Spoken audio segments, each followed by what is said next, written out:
Kalau ada sebuah peluang bisnis yang modalnya itu nggak nyampe 2 juta dan Anda sudah mempelajarinya, tertarik, apalagi nyaris tanpa resiko karena dengan modal di bawah 2 juta Anda dapat produk yang nilainya setara, tapi Anda nggak punya uangnya, itu ada dua kemungkinan. Yang pertama, memang uangnya nggak ada karena income Anda nggak cukup, selama ini udah habis untuk kebutuhan sehari-hari, atau yang kedua, Anda terlalu boros. Nah, kalau yang kedua, karena terlalu boros, itu gampang. Anda tinggal manage ulang lagi cara Anda mengelola keuangan. Apa sih yang perlu di skip, apa sih yang perlu dikurangin supaya Anda bisa nabung sehingga terkumpul modal yang nggak nyampe 2 juta ini.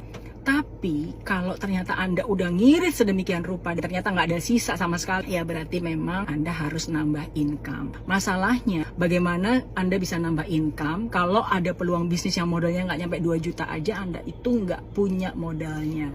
Akhirnya banyak loh orang kayak gini tuh yang kayak lingkaran setan. Dia nggak bisa keluar dari kemiskinan gara-gara tidak mau mengupayakan peluang bisnis yang modalnya tuh nggak nyampe 2 juta. Sebenarnya menurut saya itu bukan nggak mampu, teman-teman. Anda belum melakukan upaya optimal untuk mendapatkan modal itu. Karena kalau di komunitas saya, di GIT, di komunitas GIT, banyak banget tim saya yang dulunya tuh juga untuk gabung ke bisnis ini tuh nggak ada modalnya karena gajinya aja di bawah UMR. Tapi justru karena dia merasa bahwa hidup dengan gaji di bawah UMR tuh nggak enak, makanya ketika ada peluang bisnis yang modalnya nggak nyampe 2 juta tapi peluangnya sampai miliaran, di atas 3 miliar, maka dia mati-matian mengusahakannya. Nah, contohnya salah satu guru di tim saya gajinya di bawah UMR, bahkan 3,4 aja waktu itu, dia langsung mengupayakan income tambahan sementara. Sekali lagi income tambahan sementara. Dengan cara apa? Ngasih les tambahan, kemudian dia ngajar marawis lah. Banyaklah kegiatan-kegiatan yang membuat dia itu mendapatkan income tambahan. Dan sebenarnya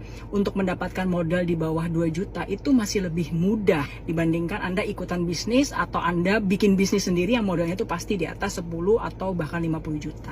Kenapa saya bikin video ini? Karena banyak banget orang yang masuk ke chat WA saya ketika dikasih tahu bahwa modalnya berapa.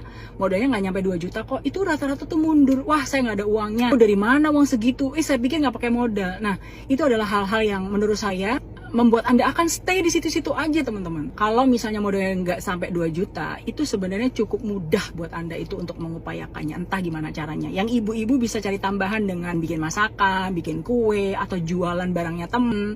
Banyak loh cara-cara menambah income. Income sementara maksud saya ya, yang hasilnya itu bisa dipakai untuk ngumpulin modal yang nggak nyampe 2 juta ini. Bahkan ada salah satu mitra saya juga ketika dia gabung ke sini, belum ada modalnya, dia menawarkan produk-produk yang kita punya di bisnis kita. Di komunitas GIT kita punya produk, beliau cuman minta gambarnya aja. Dengan gambar itulah dia menawar-nawarkan kepada teman-temannya sehingga terkumpul modal awal untuk bergabung di